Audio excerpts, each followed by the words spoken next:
इसको समझने के लिए जो सबसे इम्पोर्टेंट चीज़ है वो ये है कि इसका मैकेनिज्म क्या है।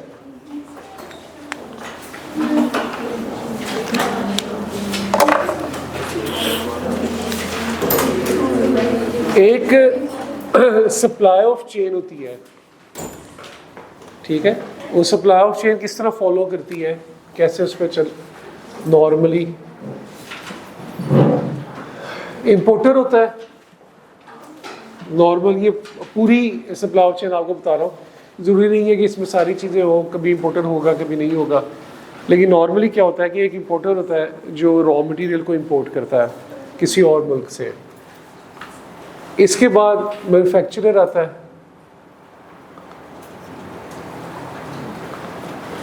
जो कि उस रॉ मटेरियल से कोई ऐसी आइटम बनाता है जो कि मार्केट के अंदर सेल होती है, उसकी ऐसी आइटम जिससे उस रॉ मटेरियल की शक्ल बदल जाए, ठीक है। मिसाल के तौर पे कॉटन इंपोर्ट की तो स्पिनिंग वाले ने आके उसका धागा बना लिया, सही है। इस तरह से जितनी भी चीज़ें, तो इंपोर्टर है। उसके बाद आपका एक मैन्युफैक्चरर आता है।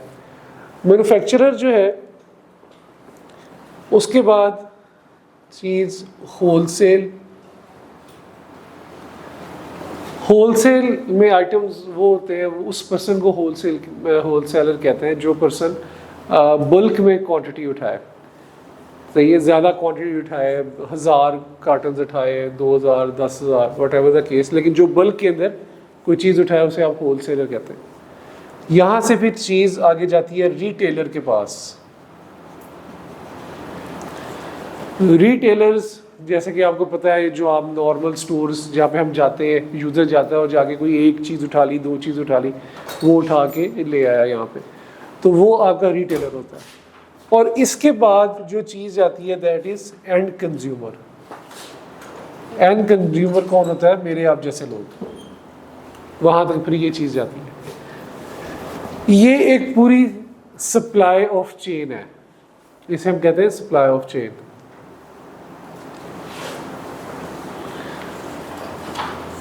कि प्रोडक्ट कैसे मूव करता है। अब इसके अंदर कुछ जगहों पे इंपोर्टर हो सकता है ना हो, ठीक है। ये चीज़ों को ज़रा फोकस करके सुने, पहले लिखने के लिए टाइम आपको दे देंगे बाद में, बुक्स में लिखा हुआ सारा कुछ, कोई ऐसी प्रॉब्लम वाली बात नहीं। तो कई जगह इंपोर्टर ना हो, डायरेक्ट मैन्युफैक्चरर हो, कहीं पे मैन्युफैक्चरर रिटेलर उठाता हो सकता है होलसेलर ना हो। लेकिन अगर जहाँ पे ये सारी चीज़ें हैं तो तरतीब यही फॉलो होती है, ठीक है। इंपोर्टर है, मैन्युफैक्चरर है, होलसेल है, रिटेलर है और एंड कंज्यूमर है। हम अपने सेल्स टैक्स के अंदर इन सारी चीज़ों की डेफिनेशन भी उसने दी है कि रिटेलर किसे कहते हैं, होलसेलर किसे कहते हैं, मैन्युफैक्चरर किसे कहते हैं। ये हम सारी साथ साथ चीज़ें पढ़ेंगे। और आईकैप का एक हिस्ट्री रही है कि वो इन चीज़ों को पूछता भी है डेफिनेशंस के तौर पे कि इसको डिफाइन करें क्या कुछ। अब सेल्स टैक्स का क्या किरदार है? सेल टैक्स कहाँ पे इन्वॉल्व होता है? जब इंपोर्टर कोई चीज़ इंपोर्ट करता है तो वहाँ पे वो एक टैक्स देता है, इंपोर्ट के टाइम पे भी सेल टैक्स वहाँ पे देता है। तो मैं मिसाल के तौर पे, मैं सारी चेन को बीच में कुछ चंद उठा के हम एक बात करते हैं। मिसाल के तौर पे इंपोर्टर ने चीज़ जो परचेज़ की वो 100 रुपये की परचेज़ की,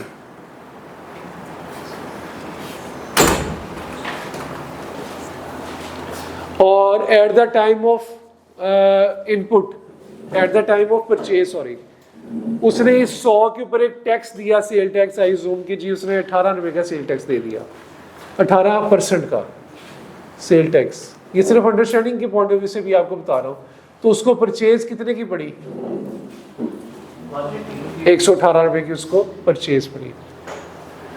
इसने ये प्रोडक्ट उठाई और मैन्युफैक्चरर को बेच दी आगे, ठीक है। मैन्युफैक्चरर को ये वाली प्रोडक्ट उठा के बेच दी।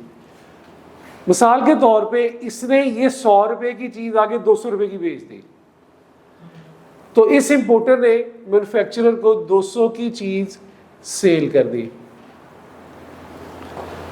और इस 200 की चीज के ऊपर उसने 18% टैक्स भी लिया। उसने कितना लिया? उसने 18%। ये 18% 18 था प्लस 100 किया ये 118। सेल करते वक्त उसने आगे भी उसने सेल टैक्स इनवॉइस इशू की, तो 200 की बेची और उसके ऊपर सेल टैक्स लिया, तो इसके ऊपर सेल टैक्स कितना बढ़ जाएगा? 36 बन गया ना, 36। तो 200 जमा 36 236 कि उसने आगे सेल कर दी। उसने खरीदी कितने की थी? 118 रुपए की, ठीक है। और उसने आगे बेची कितनी की? 236 की। तो अगर मैं यहां पे निकालना चाहूं कि सेल की उसने 236 की और परचेज थी उसकी 118 की, 236 की बेची ना, 18% सेल टैक्स लगा आगे, 200 की सेल की, उस पर 18% सेल टैक्स लगाया, तो sale tax invoice value with I 236 की। अब इसने हुआ क्या है? हुआ ये है कि उसने चीज जब इंपोर्ट की, इंपोर्ट करते वक्त उसने 18 रुपए का टैक्स दिया, ये 18 रुपए का टैक्स दिया, और जब इसी प्रोडक्ट को आगे बेचा तो उसने अगले पर्सन से 36 रुपए का टैक्स रिकवर किया।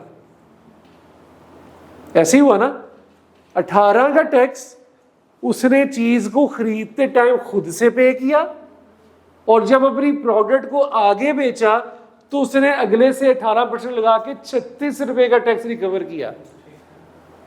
तो हुआ क्या कि अगर उसने 18 का टैक्स पीछे दिया और 36 का आगे से रिकवर किया, अब पेएबल टू गवर्नमेंट कितना आ गया? मजीद जो उसने देना वो 18 रुपए गवर्नमेंट को देना। सही है, समझ लगी बात की? उसने कॉन्सेप्ट ये है कि आपने चीज को इंपोर्ट करते वक्त जो टैक्स गवर्नमेंट को दे दिया, और आपने जब चीज आगे बेची तो अगले से जो टैक्स लिया, अब अगले से जो टैक्स लिया आपने, उसमें से जो आपने पीछे दिया था वो तो दे दिया, अब उसका जो नेट रह गया है वो आपने गवर्नमेंट को पे करना है। तो ये जो है इस तरह से काम करता है। अब मजीद इस एग्जाम्पल को थोड़ा सा आगे ले जाएं कि ये जो मैन्युफैक्चरर है उसने, मैं डायरेक्ट कहता हूँ, रिटेलर को बेच दिया, ठीक है। उसने चीज पकड़ी, बनाई और बना के जो है एक नई शेप में डाली और जाके उसने रिटेलर को 400 रुपए की बेच दी, 400 की बेच दी। अब जो मैन्युफैक्चरर था, किसी की सेल अगला जो बंदा खरीद रहा उसकी क्या बन जाएगी? परचेज। तो मैन्युफैक्चरर ने जो चीज जो इंपोर्टर ने उसको बेची थी वो 236 की बेची थी, तो इंपोर्टर की क्या थी? सेल। तो परचेज किसकी बन गई? मैन्युफैक्चरर की। तो मैन्युफैक्चरर ने उस चीज को खरीदा, 200 नॉर्मल थी प्राइस, 36 का टैक्स था, 236 की उसकी परचेज बन गई। अब मिसाल के तौर पे यही चीज उसने उठाई और आगे रिटेलर को 400 रुपए की दे दी। रिटेलर को क्या किया उसने? 400 की दे दी। तो 400 की वो थी चीज, उस पर 18% टैक्स कितना हुआ? 72 हो गया, 72, और उसने आगे बेच दी 472। ये मैन्युफैक्चरर का हो रहा है सारा काम। सही है। उसने वो चीज खरीदी कितने की थी? 236 की, जिसमें 36 रुपए टैक्स था। उसने 400 की बेची तो 18% टैक्स लगा के 472 की आगे बेची। अब मैन्युफैक्चरर क्या करेगा? 72 रुपए का टैक्स उसने रिकवर किया अगले बंदे से, खुद उसने कितना पे किया था? 36 का पे किया। अब मजीद कितना गवर्नमेंट को देना है? 36 रुपए का उसने मजीद पेबल टू गवर्नमेंट।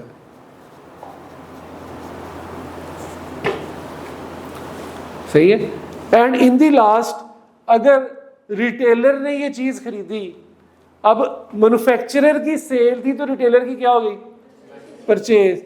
तो रिटेलर को ये चीज पड़ी 472 की, और मिसाल के तौर पे उसने आगे 500 की बेच दी। तो जब उसने 500 की बेची तो कितना टैक्स लगा इस पे? 18%। 90 और 590।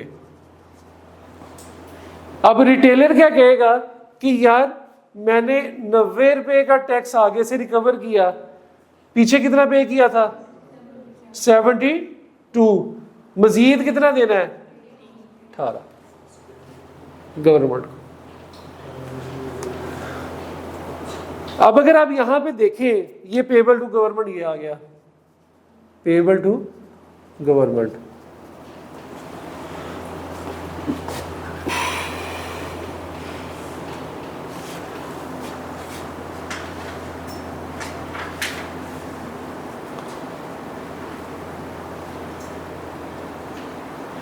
अब अगर आप यहां पे देखें इन सारे स्टेप्स पे, इंपोर्टर ने जब मैन्युफैक्चरर को दिया तो पेबल टू गवर्नमेंट कितना था? 18। ठीक है, मैन्युफैक्चरर ने जब रिटेलर को दिया तो पेबल टू गवर्नमेंट कितना है? 36। और इसी तरह जब रिटेलर ने एंड कंज्यूमर को दिया तो पेबल टू गवर्नमेंट कितना है? 18। इन्हें तरह ऐड करें, 18 जमा 18 जमा 36, ये आ जाएगा आपका 72। 72 आ गया। इसमें ये 18 रुपए का टैक्स ऑलरेडी उसने दे दिया था गवर्नमेंट को, परचेज के टाइम पे दिया था ना, सबसे पहले जब इंपोर्ट की थी तो 18 का टैक्स दे दिया था। तो इसमें ये 18 भी ऐड करें तो कितना बन गया? 90। अब आप ये देखें, एंड कंज्यूमर को जब 500 की चीज बेची तो टैक्स कितना लगा था? 90। तो गवर्नमेंट के खजाने में जो 90 रुपए गए वो कैसे कैसे गए? जब उसने इंपोर्ट किया तो 18 रुपया दिया, फिर जब इंपोर्टर ने मैन्युफैक्चरर को दिया तो तब 18 रुपया पे किया, मैन्युफैक्चरर ने जब रिटेलर को दिया तो तब फिर 18 रुपया दिया, और फिर एंड पे फिगर दूसरी आई। ये देखे ना, पेबल टू गवर्नमेंट ये आया 18, पेबल यहां पे 36 आया, सॉरी, पेबल टू गवर्नमेंट ये आया, पेबल टू गवर्नमेंट ये आया। तो बात समझने की ये है कि गवर्नमेंट के खजाने में ये सारा जो पेबल है ये सारा गवर्नमेंट के खजाने में जाएगा, 1, 2 और 3। और ये पहले ही उसने इंपोर्ट के टाइम पे 18 रुपए दे दिए थे, लगी समझ? तो गवर्नमेंट के खजाने में टोटल कितना गया है? 90 रुपए। 90 रुपए टैक्स वो टैक्स है जो जब मैंने कंज्यूम की उसकी फाइनल प्राइस पे टैक्स बना। यानी कि अगर मैं रिटेलर था तो मैं मार्केट में गया, मार्केट में जाके मैं चीज लेके आया, मुझे 590 रुपए की पड़ी, जिसमें 500 उसकी कीमत थी, 90 रुपए क्या था? टैक्स था। तो मैंने जो टैक्स दिया 90 रुपए, वो गवर्नमेंट के खजाने में 4 स्टेजेस में गया। लगी समझ? यानी कि एक असूल यहां पे आया कि जो फाइनल प्राइस होती है, जो फाइनल एंड कंज्यूमर की प्राइस होती है, सेल टैक्स मैक्सिमम उतना ही होता है। यही हुई ना बात? फाइनल प्राइस क्या थी यहां पे? 500। तो सेल टैक्स हद कितना था? 90 रुपए।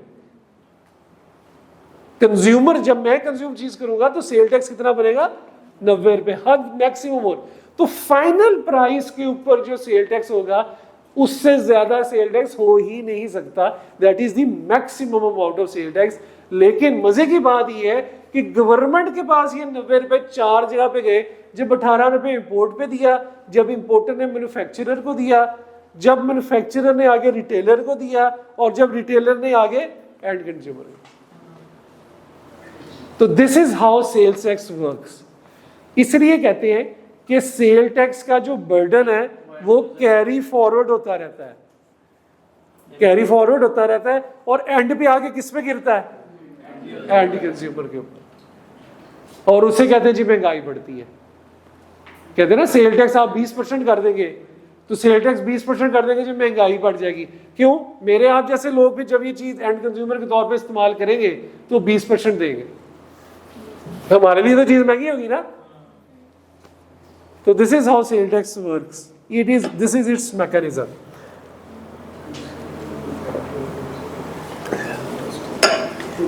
लगी समझ सारे मेथोडोलॉजी की, सारी सप्लाई की? इसमें कोई क्वेरी है तो बताएं।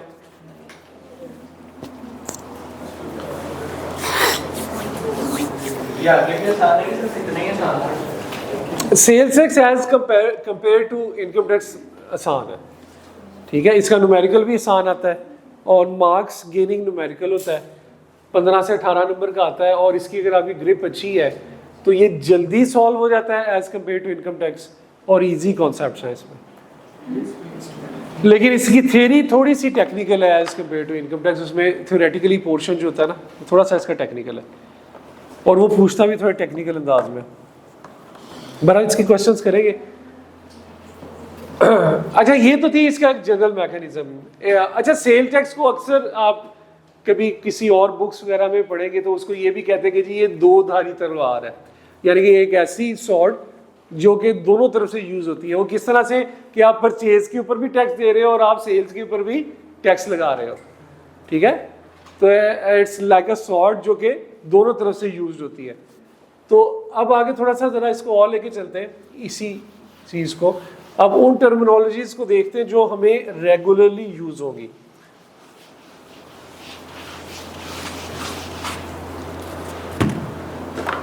अच्छा अब इसके अंदर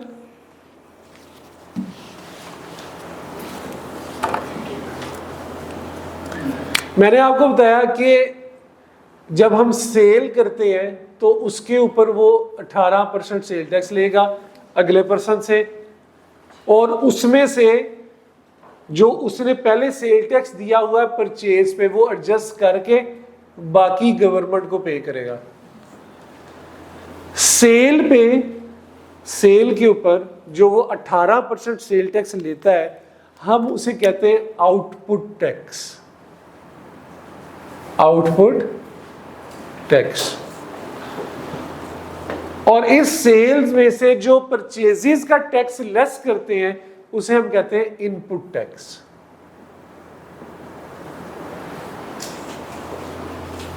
सही है। तो आउटपुट टैक्स में से हम लेस करते हैं इनपुट टैक्स, बाकी जो बच जाता है वो गवर्नमेंट के खजाने में जमा करवाते हैं। These are the basic terminologies जो कि हम बार बार यूज करेंगे और जो न्यूमेरिकल्स में ही इस्तेमाल होंगी। बताने का मकसद ये था कि आउटपुट टैक्स कहते किस में और लगता किस में है, ठीक है।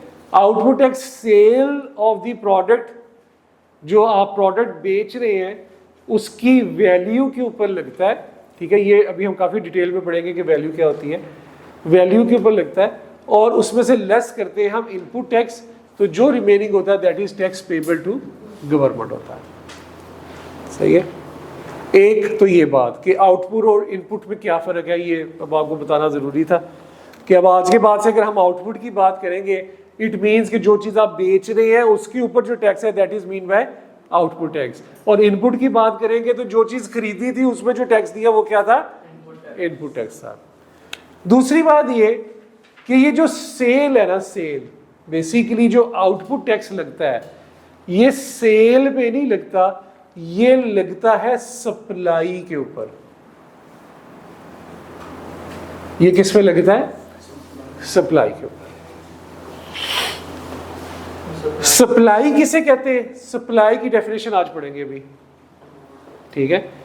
ये लगता है सप्लाई के, sale is one of the part of supply, यानी कि ये इसमें शामिल है, लेकिन इसमें सिर्फ ये शामिल है ऐसा नहीं है। सेल सप्लाई में शामिल है लेकिन सप्लाई में सिर्फ सेल शामिल है ऐसा नहीं है। इसकी डेफिनेशन ब्रॉड है, 4-5 चीजें भी सप्लाई ही कंसीडर होती हैं, वो हम पढ़ते हैं ऐसी कौन सी चीजें। अब सप्लाई जो होती है वो दो तरह की होती है। एक सप्लाई होती है जिसे हम टैक्सेबल सप्लाई कहते हैं, जिसपे ये 18% का सेल टैक्स लगेगा, ठीक है। और एक सप्लाई ऐसी होती है जिसे हम एग्जेम्प्ट सप्लाई कहते हैं, जिसपे इस तरह का कोई भी टैक्स नहीं लगेगा। सही है। टैक्सेबल सप्लाई के अंदर दो चीजें होती हैं, वो वाली सप्लाईज जिन पे 18% सेल टैक्स लगता है, टैक्सेबल सप्लाईज, और वो वाली जिसे हम जीरो रेटेड कहते हैं, जीरो रेटेड, यानी कि क्या मतलब हुआ, टैक्स का रेट क्या होगा 0%। अब यहां पे माइंड में आएगा कि एग्जेम्प्ट भी वही है जिसमें कोई टैक्स नहीं लगता, लेकिन इसमें और इसमें क्या फर्क है, ये पढ़ेंगे कि जीरो रेटेड में और एग्जेम्प्ट में क्या फर्क है, लेकिन है ये इस तरह। ठीक है, तो सप्लाई आपकी दो तरह की है, जिनमें एक तो 18% नॉर्मल टैक्स रेट जो है वो लगता है, और एक वो है जिसमें जीरो रेटेड लगता है, जिसे आप 0% कहते हैं, और एक ऐसी है जिन्हें आप एग्जेम्प्ट सप्लाईज कहते हैं। सही, इन दोनों में क्या फर्क है, ये आई कैप का फेवरेट क्वेश्चन है, और कई दफा 12 बार इस चीज को पूछा गया है, और काफी जो है वो इजी है, कोई मुश्किल नहीं है, बल्कि अब तो इतना इजी रहता है कि उसे पूछना ही छोड़ दिया है। कहता है ये तो पता ही है सबको कि एग्जाम्प्ट में और जीरो रेटेड में क्या फर्क है, तो उसे क्या जो चीज़ पता है वो ना पूछो, जो नहीं पता वो स्टूडेंट से पूछा करो। तो फॉर द टाइम बिंग सबसे पहले अभी हम आपकी बुक में से सप्लाई को पढ़ते हैं कि सप्लाई में क्या कुछ शामिल है।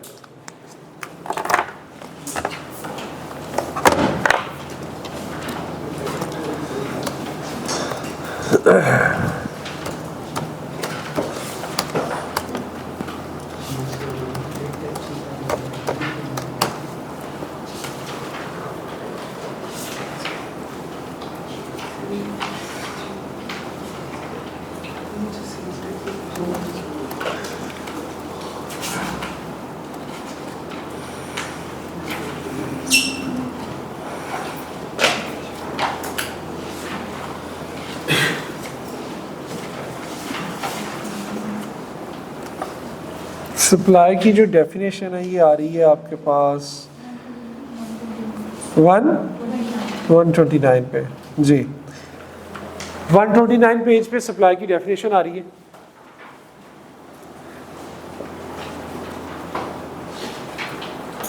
बल्कि पहले टैक्सेबल सप्लाई पढ़ लें, ये मैंने आपको बताया था ना सप्लाई में टैक्सेबल सप्लाई होती है। ठीक है, अब वो टैक्सेबल सप्लाई देखिए वो क्या कह रहा है। मैंने अब आपको क्या कहा था, टैक्सेबल सप्लाई में वो है जो 18% भी हो और जीरो रेटेड भी हो। देखिए इसने क्या लिखा है, taxable supply means the supply of taxable goods made by an importer, manufacturer, wholesaler, distributor और retailer other than a supply of good which is exempt. तो एग्जेम्प्ट मैंने पहले ही इसमें से निकाल दिए। टैक्स एग्जेम्प्ट के बाद अलावा जो सप्लाई होगी वो टैक्सेबल कहलाएगी। ठीक है, and includes the supply of goods chargeable to tax at the rate of 0%, लेकिन जो 0% वाले हैं वो इसके अंदर शामिल है। ठीक है, वो इसमें शामिल है, तो इस वजह से ये बनाया था इसके अंदर। आगे चलें, ये जस्ट अंडरस्टैंडिंग के लिए टैक्सेबल सप्लाई ये इतना पूछेगा नहीं आई कैप, बल्कि नहीं पूछा इसने कभी। सप्लाई क्या है, supply means a sale or other transfer of the right to dispose of goods. A supply means a sale. सबसे पहली बात तो आ गई सेल, प्रोडक्ट को बेचना। ठीक है, ये आ गया सेल। और other transfer of the right to dispose of goods as owner, किसी और को इख्तियार दे दिया कि तुम इन चीजों को बेच सकते हो मालिक बन के, ये भी सप्लाई है। किसी और बंदे को इख्तियार दे देना कि तुम इन प्रोडक्ट्स को बतौर मालिक के तौर पे बेच सकते हो, ये भी सप्लाई है। और इसकी सबसे अच्छी मिसाल क्या है, गिफ्ट दे देना किसी को। ठीक है, उसको गिफ्ट दे दिया और अब वो ऑनर बन गया ना उस चीज का, तो वो उसका जो मर्जी करे। तो किसी को गिफ्ट दे देना भी सप्लाई है। सही है, सेल तो है ही है, लेकिन साथ में किसी को गिफ्ट दे दिया वो भी सप्लाई है। इंक्लूडिंग सच सेल, ऐसी सेल और transfer under a hire purchase agreement, किसी को किस्तों में चीज देना भी सप्लाई है। किस्तों में प्रोडक्ट, हायर परचेज एग्रीमेंट क्या होता है, इंस्टॉलमेंट पे चीज देना। तो इंस्टॉलमेंट में चीज दे देना किसी को, वो भी सप्लाई के जिम्मे में ही आता है।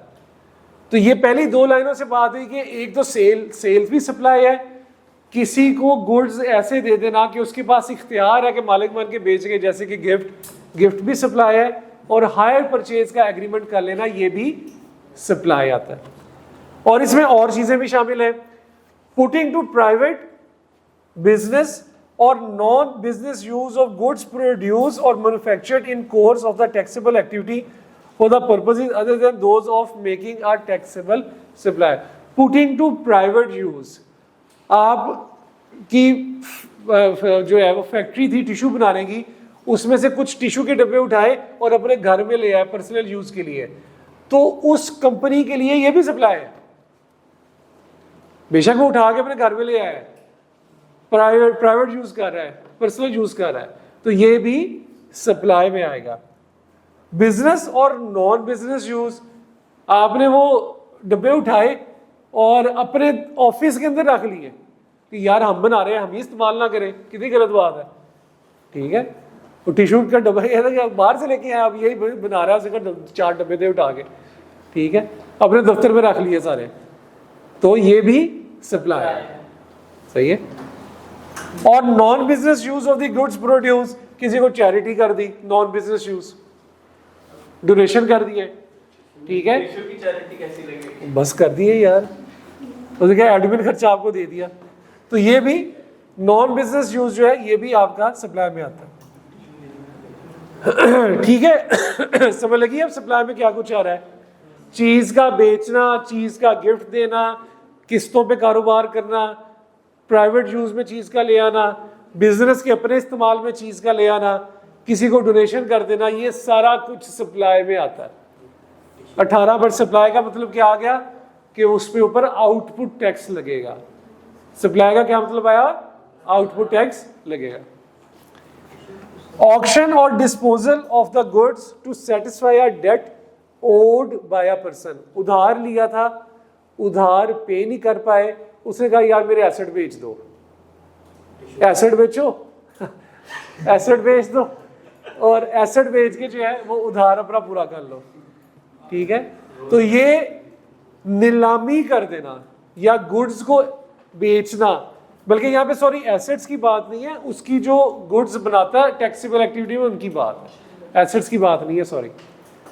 तो वो जो गुड्स बनाता है उन गुड्स की नीलामी करना, इसलिए कि जो उधार लिया है वो पे करना, तो ये भी सप्लाई में आएगा। तो वो जो गुड्स प्रोड्यूस कर रहा है, टैक्सेबल गुड्स जो प्रोड्यूस कर रहा है, टैक्सेबल एक्टिविटी कर रहा है, उनकी नीलामी करना भी सप्लाई में आता है। Possession of the taxable goods held immediately before a person ceases to be a registered person. Registered person का मतलब है सेल टैक्स में रजिस्टर। ठीक है, कई दफा ऐसे होता है कि बंदा सेल्स टैक्स की रजिस्ट्रेशन उसकी खत्म हो रही होती है और वो रजिस्टर से कहाँ ट्रांसफर होता है? नॉन रजिस्ट्रेशन में आ रहा होता है। पहले वो सेल टैक्स में रजिस्टर होता है, फिर वो सेल टैक्स में नॉन रजिस्टर बनता है। वो कहता है कि जब वो रजिस्टर्ड था, मिसाल के तौर पे जनवरी के महीने में वो सेल्स टैक्स में रजिस्टर्ड था, जनवरी के महीने में, और फेब के महीने में उसकी रजिस्ट्रेशन खत्म हो रही है, तो 31 जनवरी को जो स्टॉक पड़ा है और उसको टैक्स वाले अपनी अथॉरिटी में ले ले, पोजेशन में ले ले, तो ये भी सप्लाई में आएगा कि जैसे ये सप्लाई हो गया, ये भी सप्लाई में आएगा, क्योंकि अगले महीने से उसकी रजिस्ट्रेशन खत्म हो रही है। तो 31 जनवरी को जो उसका स्टॉक इन हैंड है टैक्सेबल गुड्स का, तो वो अगर अपनी पोजेशन में ले लिया जाए तो वो भी सप्लाई में आएगा। लगी समझ भाई? क्लैरिटी है? ये अभी आगे जाके पढ़ेंगे कि ऐसे वो टैक्स एक्वायर क्यों करते हैं। हो सकता है कि वो पोजेशन में इसलिए लेते हो कि भाई तुम रजिस्टर से नॉन रजिस्टर हो रहे हो, तो रजिस्ट्रेशन पे जितना टैक्स तुमने देना है ना वो क्लियर करो पहले। तो जब तक क्लियर नहीं करोगे तुम्हारी गुड्स को हम नहीं रिलीज करेंगे। तो वो गुड्स अपनी उसके पास रख लेते, अपने पास रख लेते, तो लॉ कहता है कि ये भी उसकी सप्लाई ही कंसीडर होगी। ये रजिस्ट्रेशन नॉन रजिस्ट्रेशन बड़ी डिटेल में पढ़ना है अभी, फिलहाल जस्ट इसको अंडरस्टैंड यहाँ तक ये इसी तरह अंडरस्टैंड करने की कोशिश करें। In case of the manufacture of the goods belonging to another person, the transfer or delivery of such goods to the owner or to a person nominated by him. In case of manufacture of goods belonging to